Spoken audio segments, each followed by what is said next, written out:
in the West Philippine Sea, the government condemning China's move to block and use water cannons on two Philippine supply boats in Ayungin Shoal, an act caught on camera. The Foreign Affairs Department calls it illegal and says the Chinese vessels must back off and leave the area. Our Tristan Odalo has more. This was the footage shared by National Security Advisor Hermogenes Esperon taken on November 16. Filipino crew resisting orders from the Chinese Coast Guard vessels. A few seconds later,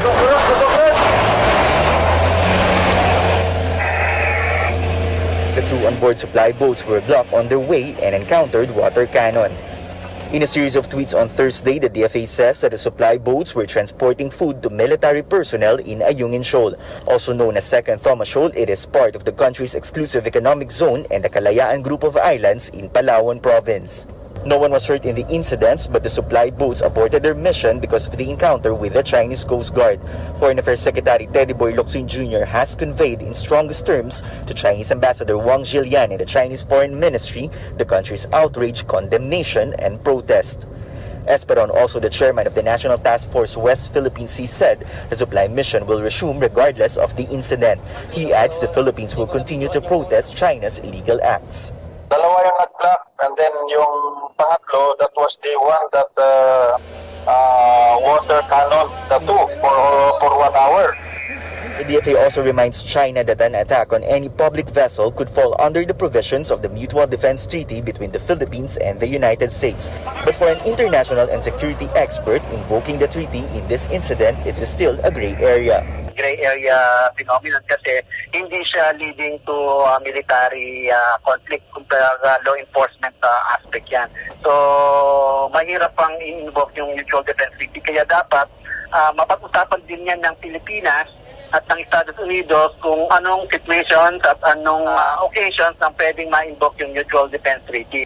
The government is not sending Navy ships to Ayungin, but Coast Guard ships and Bureau of Fisheries vessels will be on standby. Apart from the blocking and water cannon incident, Esperon also raises concerns on the increasing and quote unusual number of Chinese militia vessels in Ayungin Shoal and Pag-asa Island.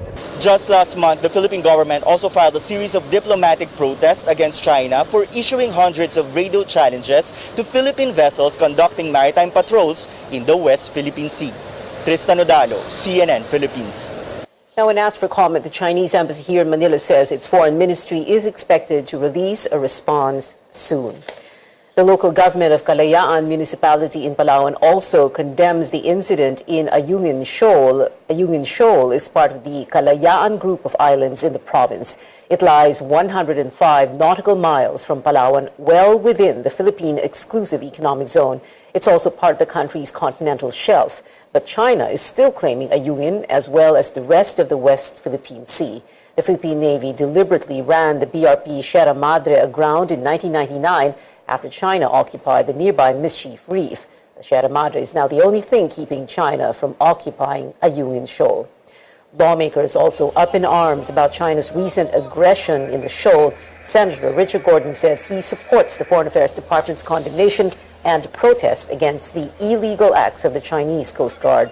Senator Risa Ontiveros shares the same view, saying what happened is an unacceptable violation of the country's sovereign rights and jurisdiction. She calls on Malacanang to strongly condemn the incident.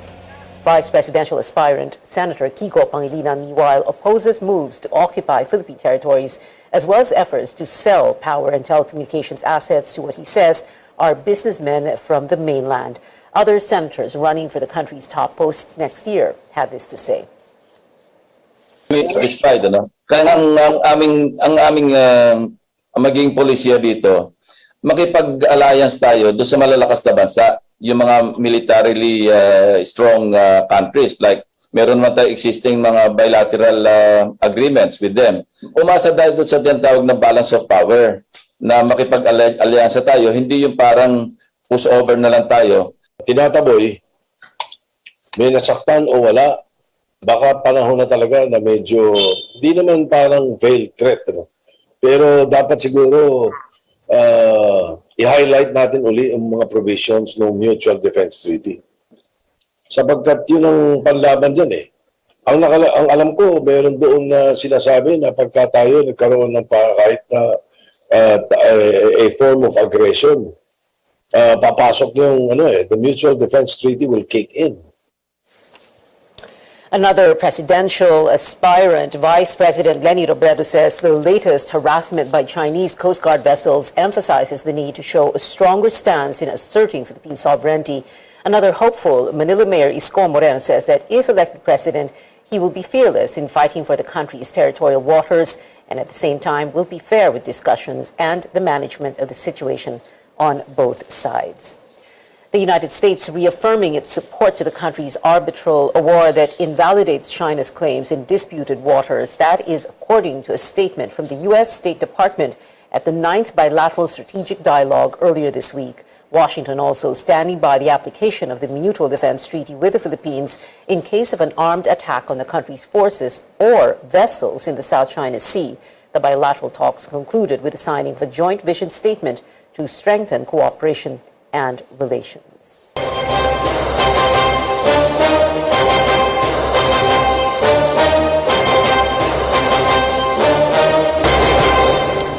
The presidential bid of the late dictator's son and namesake is shaping up to be the most legally challenged in recent election history. Bongbong Marcos is now facing 4 petitions to stop him from joining the race to Malacanang. As Melissa Lopez reports, Marcos also hired a veteran lawyer who was his father's Solicitor General. Former Senator Bongbong Marcos's attempt to bring his family back to Malacanang is facing legal hurdles, with 4 petitions now blocking his presidential dreams. But his lawyers missed the November 16 deadline to formally respond to the first of the pleas to cancel his certificate of candidacy. They asked for an additional week to prepare their answer. On Thursday morning, Marcos lawyer Vic Rodriguez claimed that COMELEC has already granted the extension hours before the poll body's second division made its decision. It was approved yesterday. We were given an extension of time to file our answer to the petition. The first petition, I think, the cancellation of the COC, I think we were granted 7 days from notice. Sabi sila na sabi, wala naman silang karapatan magsabi niyan. Till the promulgation comes out, you have nothing. You have speculation. That's all you have. Pinaka-importante is we wait for what the COMELEC promulgates. This is not the first time COMELEC spokesman James Jimenez called out the Marcos camp for making inaccurate claims. The Marcos team also hired veteran lawyer Estelito Mendoza, now 91, to defend Bongbong Marcos against such petitions. He was a longtime Solicitor General of the late President Ferdinand Marcos during martial law. A preliminary conference on the case filed by lawyer Theodore Te is set on November 26th, while other petitions await action. There's another plea to cancel Bongbong's COC filed by independent presidential hopeful Tiburcio Marcos. A disqualification case filed by 18 survivors of human rights abuses during martial law, and fellow presidential bet Danilo Lihay-Lihay, who wants to declare Bongbong a nuisance candidate. They all stemmed from Marcos's conviction for not filing his income tax returns for 4 years, which petitioners say banned him from holding any government post for life. COMELEC has yet to resolve all 4 petitions. Although the complaints vary, they all seek to stop Bongbong's presidential ambition. As for the Marcos camp, they dismissed the petitions as nothing but black propaganda. Melissa Lopez, CNN Philippines. The COMELEC Second Division gave Marcos until Monday, November 22nd, to respond to the first petition to cancel his candidacy. But Attorney Te, the petitioner in the case, said he will contest the poll body's decision.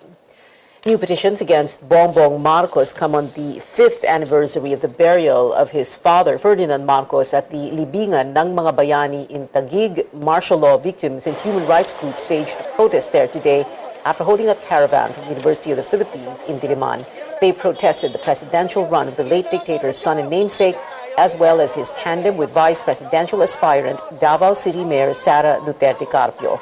They also rejected the notion that the older Marcos or the elder Marcos was a hero. Lawmaker and senatorial aspirant Nery Colmenares, who was one of the protesters, says anyone who denies that Marcos Sr. was, quote, a corrupt and fascist dictator does not deserve to be president of the country. Marcos Sr. was buried at the Libingan ng mga Bayani in 2016, a longtime wish that President Rodrigo Duterte granted. The burial. It sparked outrage and nationwide protests, with martial law victims and groups vowing to never forget Marcos's iron rule. Now, what's so special about a president's first 100 days in office? This usually takes on a symbolic significance to mark how the country's new leader is doing, the speed by which he or she delivers on campaign promises, and how he or she is addressing the most pressing issues one by one. 5 presidential aspirants presented that plan to business leaders today, but as Anjo Alimario tells us, 2 candidates were no-shows. 5 presidential hopefuls make a pitch to business leaders that their economic agenda will bring recovery once they get elected into office. In recorded messages, Manila Mayor Isko Moreno, Senators Bongo, Panfilo Lacson, and Manny Pacquiao, and Vice President Elena Robredo took on the challenge in the Philippine Business Conference Expo's Presidential's Forum.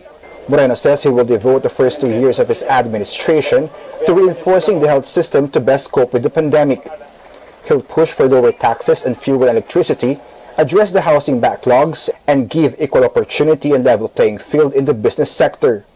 I will be fearless confronting problems. We will be fair in addressing it. Forgo why fix if it ain't broken. He vows to continue the Duterte administration's programs and will concentrate on doubling malasakit centers, or the chain of one-stop shop medical and financial centers nationwide, identify 10 million poorest Filipinos and give them cash aid and jobs. He also wants to establish a regulatory body for the franchise industry. Hindi ko hahayaan na masayang lang ang lahat ng pagod at efforts ng Duterte administration. Hindi natin sisirain ang legacy ni Pangulong Duterte. Lacson is banking on his track record as a senator. He says his administration will spend more for the right priorities to reboot the economy. There will be a geotagging system to provide data for all public infrastructure projects. He also promises to clean the agriculture department from top to bottom ranks. If I win, I want to be remembered as someone who won the election in spite of being the most boring candidate who insisted on campaigning on hard data of issues. The People's Champ says he will send corrupt officials to jail. He says he'll also push for lowering of corporate income tax to 15%, address power supply and internet connectivity. On agriculture, he believes the country should be exporting and not importing foods such as rice. Gusto ko po maalala ko ng taong bayan na ang Manny Pacquiao nagmamahal ng tunay sa ating mga kababayan. Nagmamahal ng tunay sa ating bansa. Robredo touts her kalayaan sa COVID-19 plan. For those who lost their jobs during the pandemic, she'll create a national unemployment insurance program that will provide financial assistance. On infrastructure, Robredo says the immediate goal is to create a nationwide active transport infrastructure in most traffic-congested areas. She vows to double the budget for education and agriculture. A vice president who transformed her office mandate and did not allow the limitations to keep her from doing the work that matters. Someone who rose above any challenge, any difficulty, and always answered the call to serve, no matter the cost. Survey frontrunner former Senator Bongbong Marcos was a no-show. Jalio de Guzman, however, was not invited in the forum. Anjo Alimario, CNN Philippines. When we return, the Senate suspend sessions until Monday after Defense Secretary Delfin Lorenzana, who was there Wednesday night, tested positive for COVID-19. How will this affect deliberations on the proposed 2022 budget?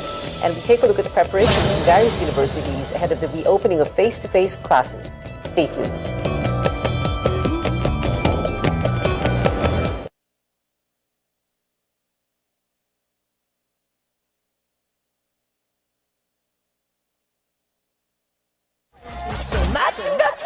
Bang, bang. Linsky General Merchandise, San Pedro District, Pagadian City, hatbang sa balay sa mga pawaran kaniadto na maligya sa mga makina o piyesa sa mga nagkalain-laing sakyanan, sama sa 10-wheeler, forward, elf, bungo ug daghan pang uban. Tag-iya ug tagdumala mao si Madam Arlene Solihon Fernandez ug si handsome boy Jesse Fernandez, ang pinakailado nga surplus center sa Pagadian City, Zamboanga del Sur. Linsky General Merchandise. Bang, bang.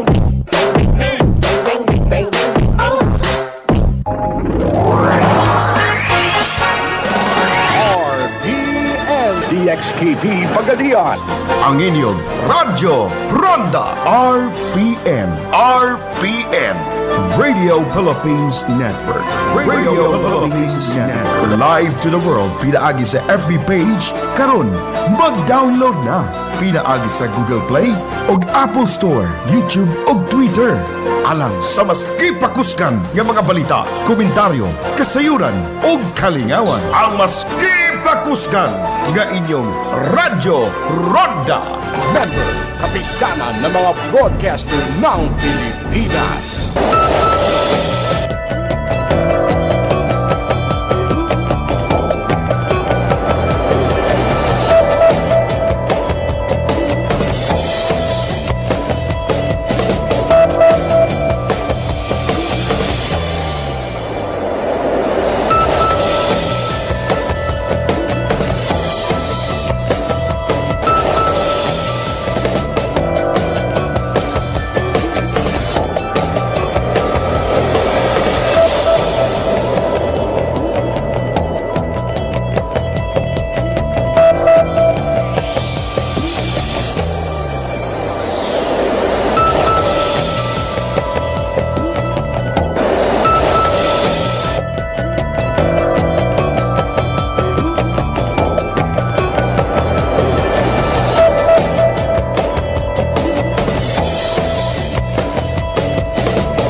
Welcome back to Newsnight. While experts note the continuous drop in COVID-19 cases, the country records over 300 deaths for the second straight day.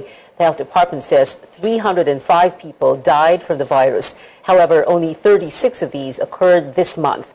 44%, or about 134 fatalities, were recorded in October, while 35%, or 107, in September. The DOH says the late reporting was because of delays in encoding. Total deaths are now over 46,400.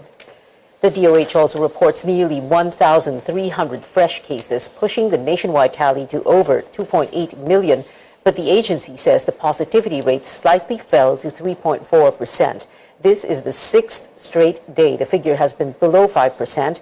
The World Health Organization says countries or regions may reopen if they are able to keep their positivity rate below 5% for at least 14 days. Meantime, over 1,900 people got well from the virus. This means 97.5% or more than 2.7 million have recovered. 4 laboratories failed to submit data. Deliberations on the proposed 2022 national budget face a setback as the Senate suspends sessions until Monday. That's after Defense Secretary Delfin Lorenzana, who was present during a hearing on Tuesday, not Wednesday, as we said earlier, again tested positive for COVID-19. Lorenzana's swab test result came out yesterday. The official, who is fully vaccinated, says he has no symptoms and will undergo another test in the coming days after observing his condition. Lorenzana arrived on Sunday from a trip to Poland. He did not undergo quarantine as Poland belongs to green list countries. Disinfection is underway in the Senate building. There will also be tighter rules for visitors. Senators underwent antigen tests yesterday after Lorenzana's results came out. Senator Migsubidi says those who actively participated on the floor had negative antigen results. but they will still undergo quarantine and RT-PCR testing on Sunday. Senator Joel Villanueva, who says he tested negative in the antigen test, was seen shaking hands with Lorenzana in a photograph the senator himself provided. Experts have discouraged shaking hands to minimize contact with others and prevent the spread of the virus. Meanwhile, Senate President Tito Sotto says they will work fast to finish the budget debates on time. Based on the budget calendar, the bicameral conference must begin on the first week of December to transmit the budget to the Office of the President by December 17th. So what happened? We will have to try Monday, finish everything until the wee hours of the morning. But if we do have to extend until Tuesday, what we would need would be a double time work by the LBRMO. We were supposed to propose amendments next week. So, bibilisan na lang din yan. Medyo mag-overtime na rin. Soto says they may extend until December 21st if they do not meet the deadline. Also, in December, some universities may start welcoming students again after the government allowed limited in-person classes in areas under alert levels 1, 2, and 3. And how are preparations coming along? Our AC Nichols visited one university in Manila where inoculations have begun for students and almost all of its staff have been vaccinated. Architecture student Celeron Lim is back in the campus for the first time in a while. He is here to get vaccinated against COVID-19. Kung mag-aantay ako ng iba, so matatagalan. So ito, sakto, yung sarili ko pang school yung nag-provide. Excited na ako mag face-to-face para makapaglabas-labas na rin pag vaccinated na.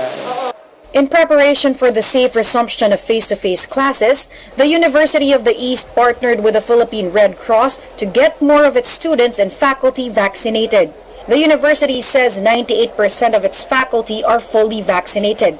Now, they want to ensure all students get inoculated as well, as majority want to go back to the classroom setup. Andun yung nakikita nating college life, yung campus life, and of course yung education na mabibigay sa atin na face-to-face setup. There are physical preparations as well. Classrooms and other common areas have been retrofitted for the new normal. Signs and posters reminding people to follow health protocols are put up all over the campus. Dentistry students are set to return in these laboratories by next week. Some dental chairs are covered in plastic to ensure physical distancing. The Pandemic Task Force recently approved the Commission on Higher Education's proposal to resume physical classes for all courses in areas under low alert levels. A 50% indoor venue capacity must be followed. Kapag decided na rin sa IATF na pagka-alert level, titingnan namin na alert level 2 or level 1, we will be more flexible na the decision will be with the regional chair at saka DepEd and also with the LGUs. So yun ang tinitingnan namin na most probably yung future opening natin will be more massive. AC Nichols, CNN Philippines. Is the definition of fully vaccinated changing? For wealthier nations, people may now need up to 3 doses instead of just 2 to be considered fully inoculated. Many European countries are toughening rules on the unvaccinated and mandating booster shots amid case surges fueled by the Delta variant. British Prime Minister Boris Johnson says a 3rd dose is vital to prevent restrictions from being re-implemented. France will require boosters for the elderly beginning December 15th. In Ireland, a midnight curfew is in effect in bars, restaurants, and nightclubs to reduce infections. Now, that's despite the country having one of the highest vaccination rates globally at 94%. The Irish government plans to offer 3rd shots to those with underlying health conditions and those aged 50 and above. About 5% are not fully vaccinated, but about 50% of people in hospital and ICU are not fully vaccinated. So even that 5% can create a lot of difficulty. And then also, it's very evident now that immunity from the vaccines is waning. And we can see that happening across Europe. And that's why we're going to need to give people a 3rd dose. And that's what we're pushing ahead with now at present. Germany, meanwhile, may be next to impose new measures. The nation reported more than 65,000 infections in the last 24 hours, its highest daily case count since the pandemic began. Germany has one of the lowest immunization rates in Western Europe at just over 67%. Global experts, however, fear the reliance on additional doses. The World Health Organization chief says it is, quote, a scandal that 6 times more booster shots are being administered daily globally than primary doses in low-income nations. Up ahead, music sensations BTS and Coldplay are set to share the stage at this year's American Music Awards. And a sneak peek at Adele's newest heartbreak anthem in her latest album. Details next.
Welcome back. Pop star pair Shawn Mendes and Camila Cabello have called it quits after 2 years of dating.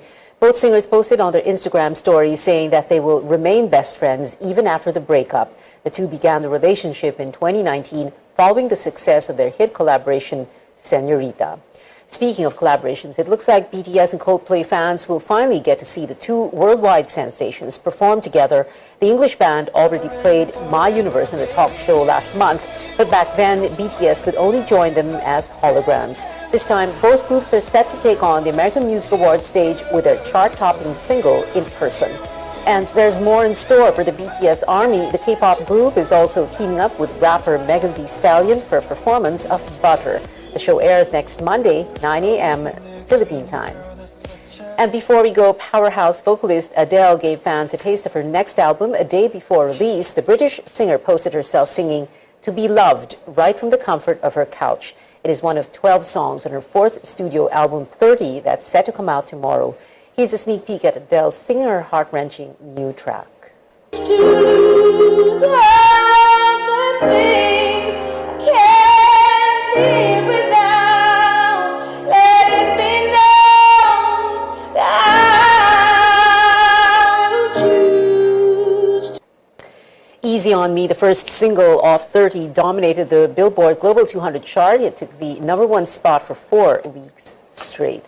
It is 37 days before Christmas, and that is it for now. Join me again on News.ph at 7 p.m. I'm Pia Ontiveros for Newsnight, where we go above and beyond the headlines.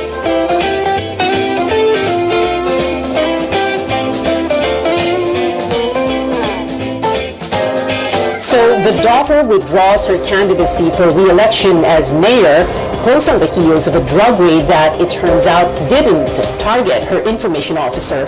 Flies to a luxury island resort for a birthday party of the Speaker of the House, officially leaves her local party, hops on over to Cavite to be ninang sa kasal, even walking in on the arm of a man who's clear about his intentions to run for president. I am running for president, full stop. That Cavite pit stop was also where the daughter promptly swore allegiance to the political party of the father of the bride, which completely caught her father's political party, or at least one faction of it, off guard, leading them to having their presidential candidate, who said at the start he didn't look like a mockery, withdraw his bid the very next day. This party decision na. I was ordered by the party to withdraw. And then their VP candidate withdrawing his own COC, only to file the COC for president with another political party, accompanied by the master he served for so long, whose political lieutenant announced the president, the incumbent one for the next 6 months still, would file his own COC for VP on D-Day. Babalik si Presidente sa Monday para mag-file. Are you running for senator? Malalagay ko na yung aming camera. Vice President. Which then begged the question, which got this strange reply in the form of another question. I don't know, nag-file ba? And this didn't help either. I have thousands of supporters who cried last October 8th, and I cannot find it in my heart to make them cry again on November 15th. After the deadline, the offer to run for vice president became an opportunity to meet you halfway, leading the entire country to come to a screeching halt, just like those wild roller coaster rides where you're suspended at the highest point right before you plunge to the bottom of your upside-down stomach. Because after all, Sunday was and is rest day, the day before Monday, D-Day, the day we were told everything would be clearer. a lawyer, Melchor Aranas, representing President Rodrigo Duterte, has also arrived, this time to submit the POC of President Rodrigo Duterte as her substitute candidate. Wala naman pong problema sa samahan siguro na mag-ama, no? Ang sinabi lang ni Presidente, hindi nagkonsulta si Mayor Sara sa kanyang mga political plans. Sabihin na lang natin na gaya ng kahit anong relasyong pamilya, minsan may tagpuhan, pero wala pong kaduda-duda, nagmamahalan po mag-ama. We've said this before and we'll say it again. Politics is a favorite Pinoy pastime. Next to basketball, boxing. The new Miss Universe is... and beauty pageants. But in beauty pageants, if the title holder can't do the job, the first runner-up gets it. In professional boxing, you're given 8 seconds to get back on your feet or you're out. And in basketball, the rules of substitution and overtime can't be bent or broken. Can you think of any other election that tops 2022?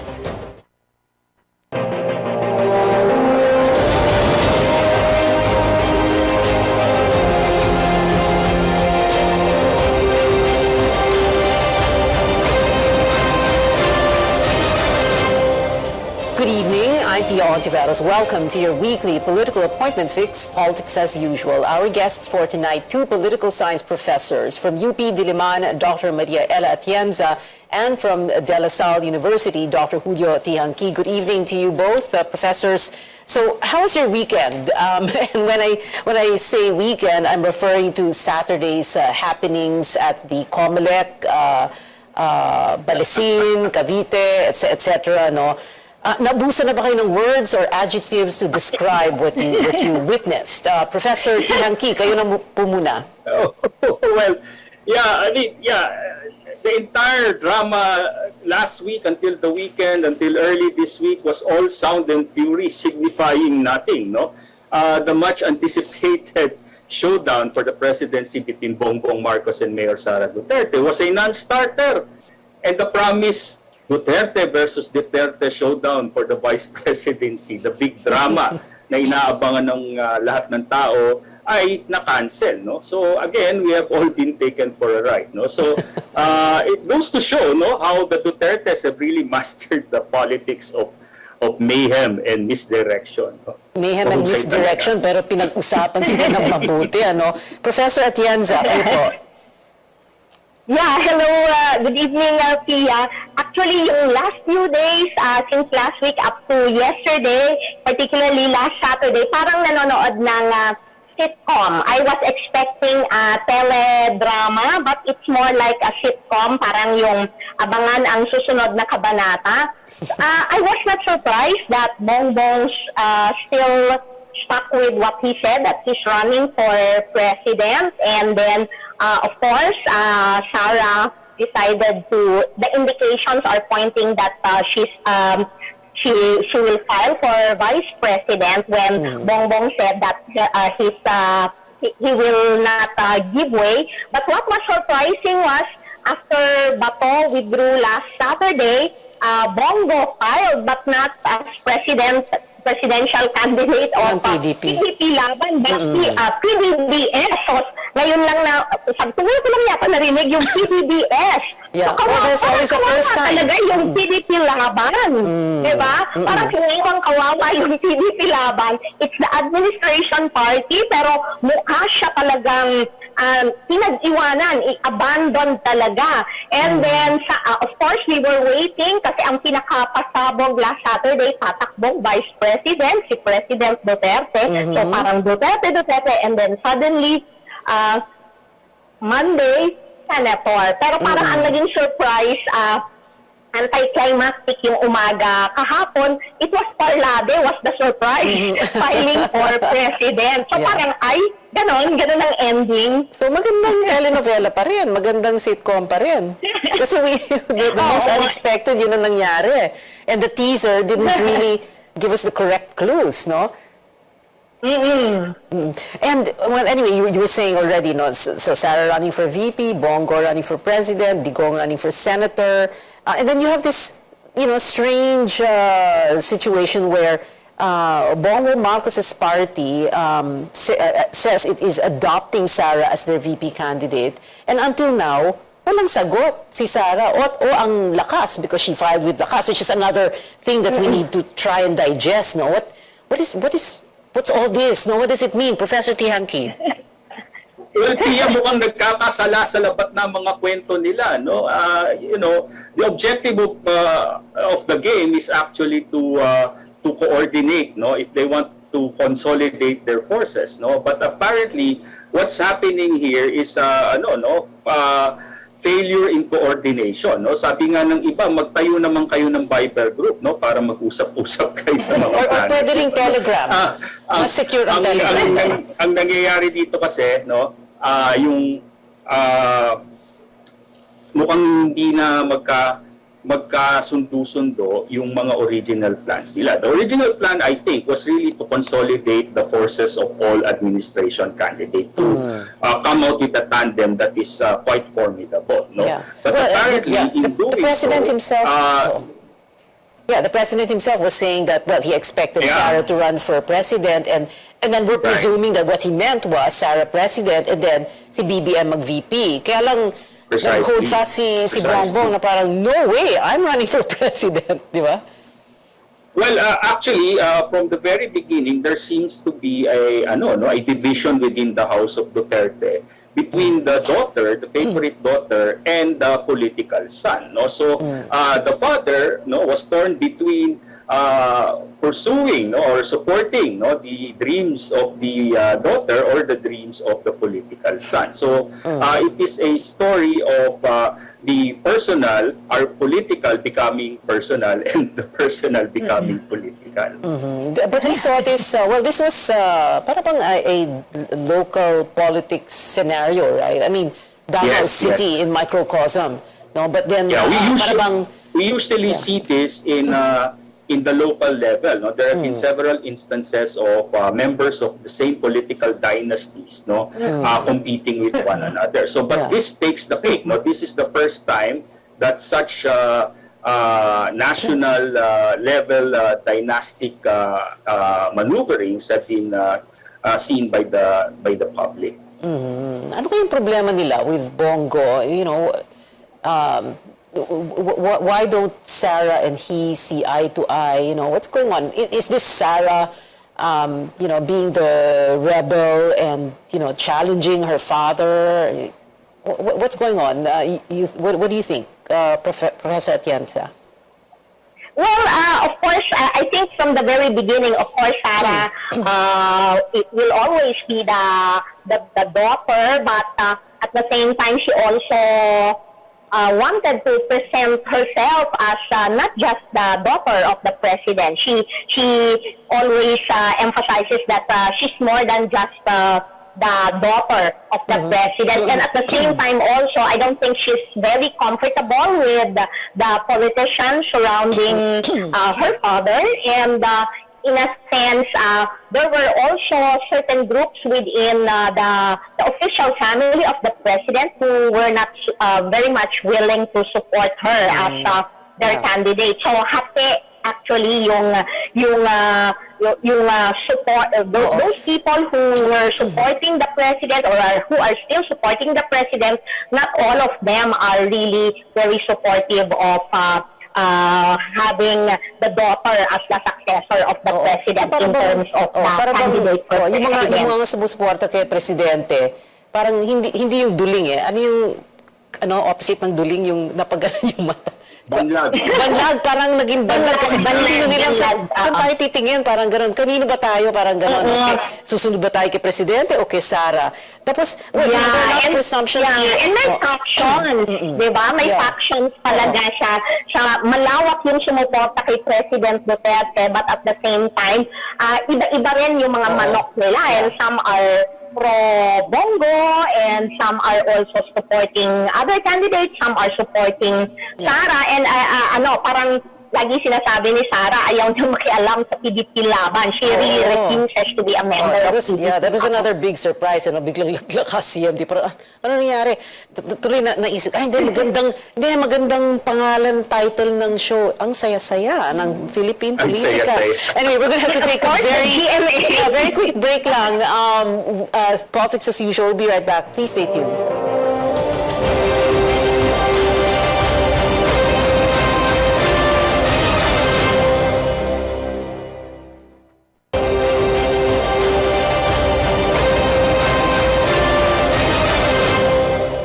Welcome back. This is Politics as usual. Ang saya-saya, our guests, two political professors, Professor Ella Atienza and Professor Julio Tihanqui. We're also, the way people are talking now and, given everything that's happened the last few days, what we're presuming here is that, we had the latest surveys, no? We're presuming that BBM will win. We're also presuming, because after all, like we said, survey frontrunner, we're presuming Sara is a winner, a runaway winner, perhaps, but mataas pa rin sa survey si Tito Sen, si Senator Tito Soto, who is Senate President. We're also presuming na Digong, Rodrigo Duterte, will win as Senator, and because, a lot of people have so many conspiracy theories that, he's going to be Senate President, and then Sara will win as VP, and BBM will win as president. And if, but then, di ba, kung mag-Senate president kay, as who was it who said, I think it was Tito Sen himself who said, if you want to be Senate president, you have to win 13 votes, no? Of the senator. So, ang daming mga presumptions dito. What do we make of this, Professor Tihanqui?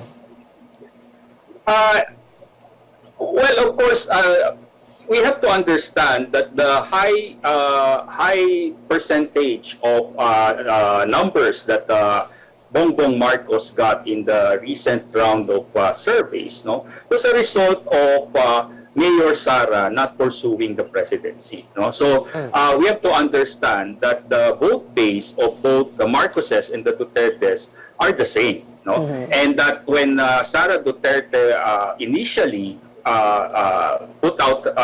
did not participate or did not file for the presidency, then it was quite logical that her votes would go to Bongbong Marcos. So that explains the high numbers of Bongbong. And of course, as a result, if Marcos would run, there should be a counter move by the EDSA forces. So that really convinced Vice President Leni Robredo to finally decide to run, no? But not because of Bongbong, but because she has become the avatar of the EDSA narrative, no? So lahat to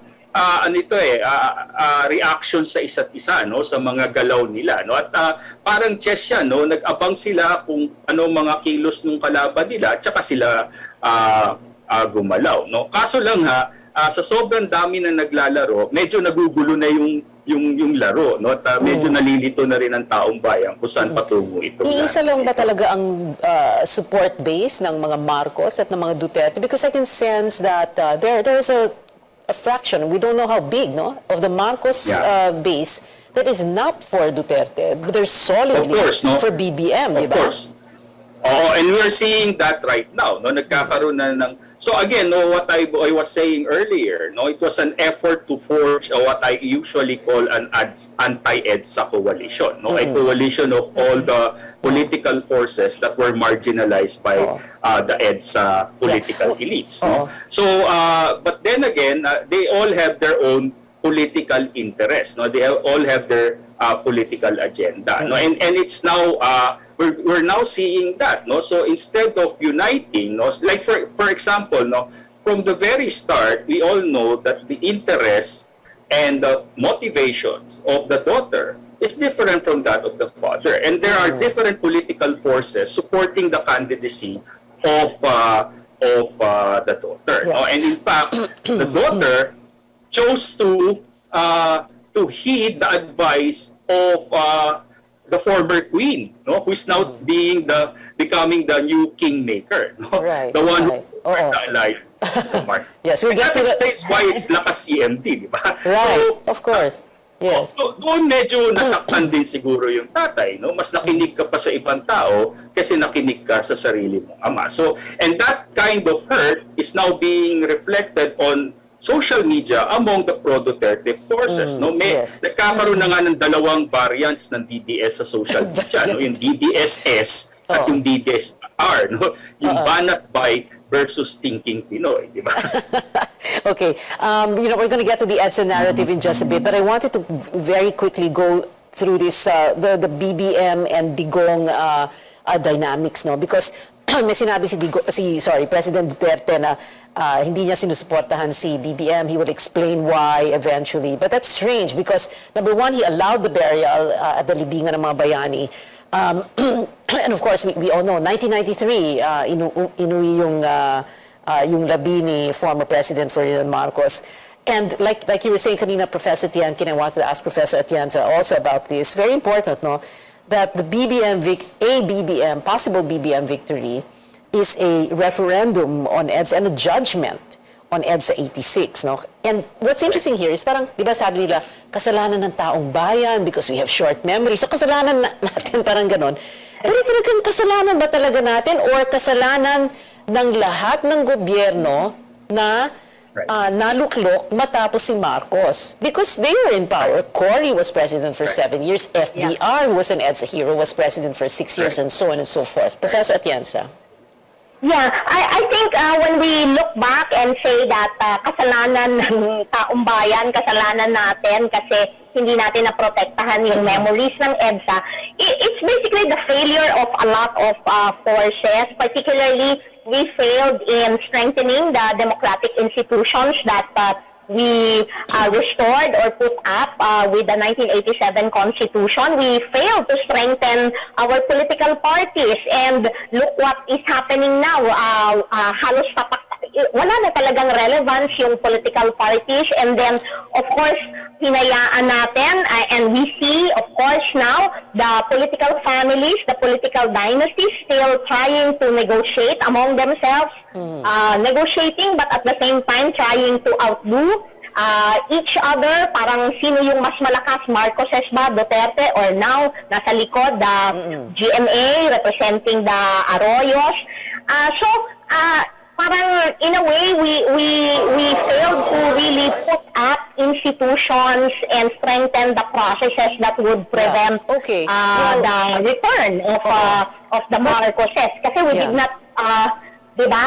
In other countries kasi completely talaga natanggal na yung yes. or So you're referring to Uh, this whole yes. debate about political dynasties, and even if it is in the Constitution that they should be banned, that Congress, every post-Marcos Congress has failed to come up with a anti-political dynasty bill. However, if you look at each Congress, and I remember I would literally count the congressmen, easily, 2/3 to 3/4 are members of political families. Pero, ang tanong dun kasi is, after, nung nalulok si Cory sa pagka-presidente, the Congress that came into power at the time, the 8th Congress, 1987 to 92, panay political families din, di ba? But anyway, we're gonna get you to answer that after this very short break. More from our guests when we return. This is Politics as Usual.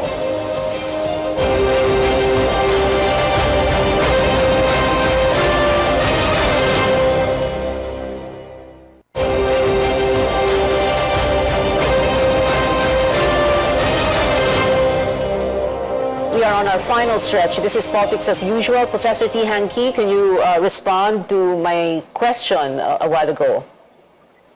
Well, it goes to show that it's political clans and dynasties, not political parties, that's been the building block of our electoral politics, and that has always been the case, no? And that's one of the failings of the EDSA elites, no? Previous administration's failure, and it's a collective failure actually to consolidate our democratic institutions and practices, no? And then one of the biggest problem really is the continuing dominance of only a few political dynasties. And based on the study of the Ateneo School of Government, 70% of our present House of Representatives is composed of dynasties, and 80 in the local government units. And by 6 years' time, practically 90%, 80 to 90% of all elected positions are coming from the dynasty. So with this kind of a setup, it's not a surprise that the Marcoses were easily reintegrated into our political system. So if you have these political dynasties, families that rule the roost in local politics, and well, as we all know, all politics is local anyway, and if you go local, then you look at the families, the clans, diba? And that's also one reason. It has become a Game of Thrones of sorts. Oh, Game of Thrones, right. Right. Yeah, it's just the elite families negotiating among themselves. If you saw that wedding in Cavite, no, it reminds you so much of the first scene in The Godfather, in which all the families were gathered. I think we've been watching a little bit too much TV na, no? Or Netflix. Yeah, okay. So, and then of course, that also affects the way the so-called opposition, the vaunted opposition bloc should have acted, because the question here is, did they let this golden opportunity pass them by? Because ang tagal na pinag-usapan, Lenny Ping, Manny Isko, sana magkaisa sila kasi hati na ang boto. So anong gagawin, anong dapat mangyari dito?